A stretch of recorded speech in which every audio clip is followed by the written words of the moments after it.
Hello, I'm David Breeden. I'm Senior Minister at First Unitarian Society of Minneapolis, a historically humanist congregation. And this is Coffee and Wisdom, when we drink some coffee and think a little bit about theological questions from a humanist perspective.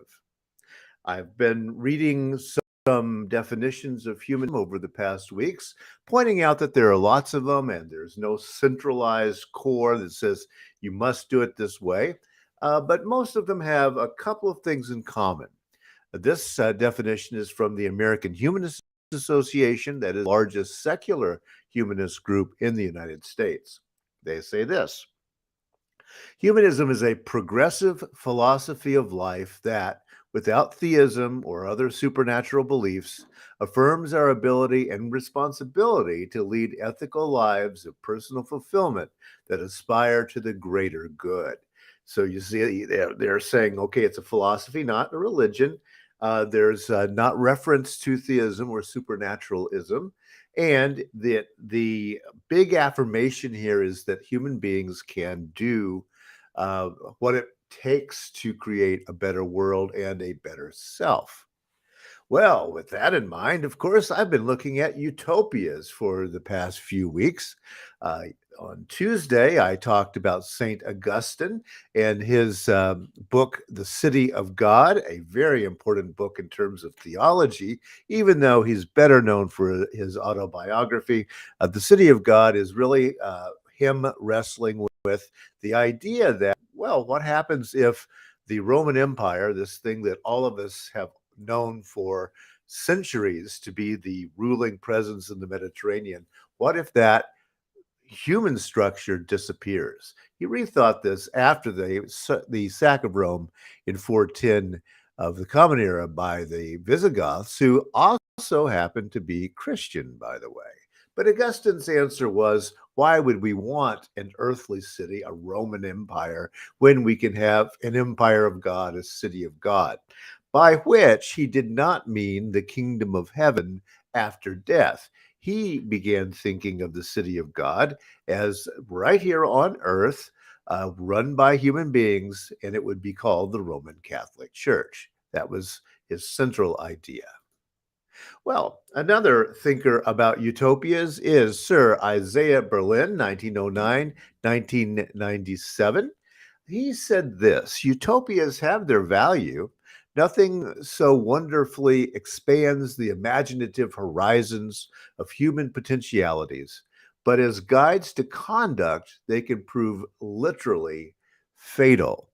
So, yes, utopias are fine for the sort of Ivy Tower considerations of philosophy, but not on the ground in actual governments of human beings. What was he reacting to? Well, he was reacting to the great claims of his day, the Soviet Union and worldwide communism that would eventually spread into China. Those visions of all of humanity being one, all races united in a common goal for the world community.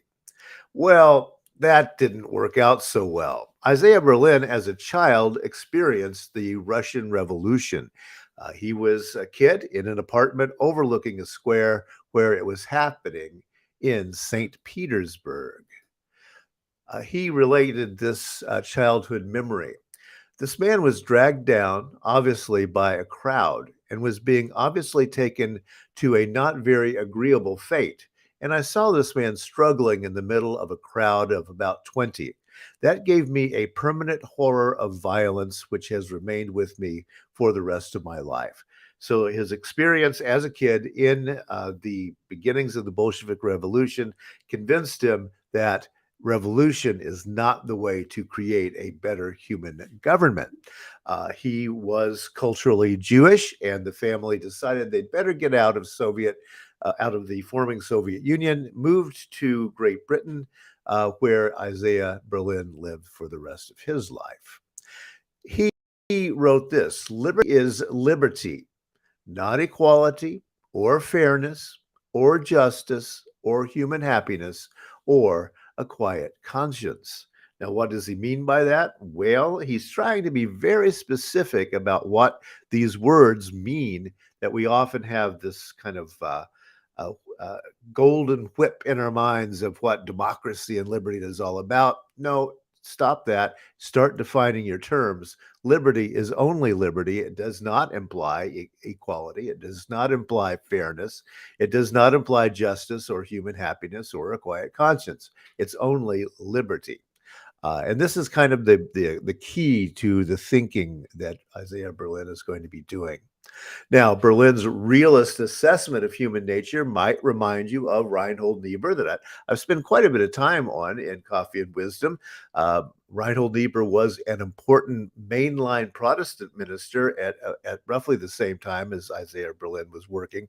Uh, Reinhold Niebuhr here in the US, his point being that man in the fallen state, as they would have said it in those days, cannot get beyond original sin. That had also been the point, yes, of St. Augustine long before. Isaiah Berlin is going to be completely secular about it, but he also had a fairly dim view of human nature. One of his favorite quotes, and he used it in a title of one of his books, was from Immanuel Kant. Out of the crooked timber of humanity, no straight thing was ever made. And there's the whole point. But Immanuel Kant and also Berlin, looking at it from a secular viewpoint rather than from the idea of Christian original sin. He wrote this: the view that the truth is one and undivided, and the same for all men everywhere at all times, whether one finds it in the pronouncements of sacred books, traditional wisdom, the authority of churches, democratic majorities, observation and experiment conducted by qualified experts, or the convictions of folks uncorrupted by civilization. This view, in one form or another, is central to Western thought, which stems from Plato and his disciples. So we in the West, by tradition of our philosophies and religions, have decided that there is one truth out there that everyone must be measured up to. Isaiah Berlin said, nope, that is simply the case. And in that claim, you can, of course, hear American pragmatist philosophers of the early 20th century saying exactly the same thing. Isaiah Berlin wrote, both liberty and equality are among the primary goals pursued by human beings throughout many centuries. But total liberty for wolves is death to the lambs. Total liberty of the powerful, the gifted, is not compatible with the rights to a decent existence of the weak and the less gifted. And there you have it, the central core of his moral political philosophy, that freedom for some means death or oppression for others, and we must balance that out all the time. No one gets perfect freedom. No one gets perfect liberty. We have to work together to come up with some kind of compromise, and it needs not to be a civil war or a revolution, which is going to kill a lot of people. On utopian thinking further, he says the day would dawn. And here he's talking about the assumptions of progressivist philosophy, 19th century, what we call progressivism. The day would dawn when men and women would take their lives in their own hands and not be self-seeking beings or the playthings of blind forces that they did not understand. It was, at the very least, not impossible to conceive that such an earthly paradise could be. And if conceivable, we could at any rate try to march toward it. That has been at the center of ethical thought from the Greeks to the Christian visionaries of the Middle Ages, from the Renaissance to progressive thought in the last century, and indeed is believed by many to this day. And essentially what we call this is meliorism, or the idea of progress within a capitalist democratic setup, is that we will always be marching towards something and it will keep getting better and better. He did not think that was going to be the case. The goal of philosophy is always the same: to assist people to understand themselves and thus operate in the open and not wildly in the dark. And that's why he's going to philosophize about words such as liberty and equality.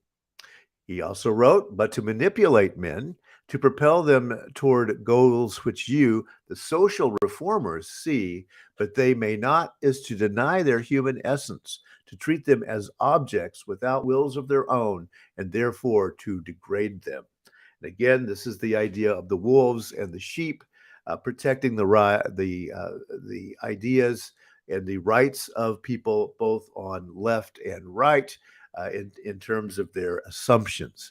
And he's calling on the educated elite, the social reformers of the time, to say, wait a minute, yes, you are seeing something and trying to do something that you see as progressive and good, but there are other people in the society who are not going to see it that way. What are you doing about their rights? Or are you merely bulldozing them, and then refer back to the ideas of the early 20th century in terms of communism and fascism?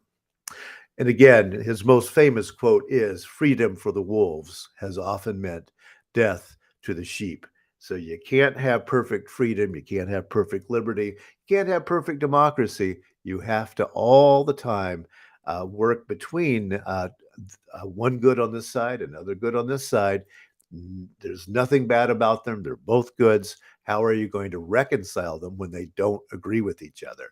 And that, he thought, is the nature of the human existence in a social way on our planet.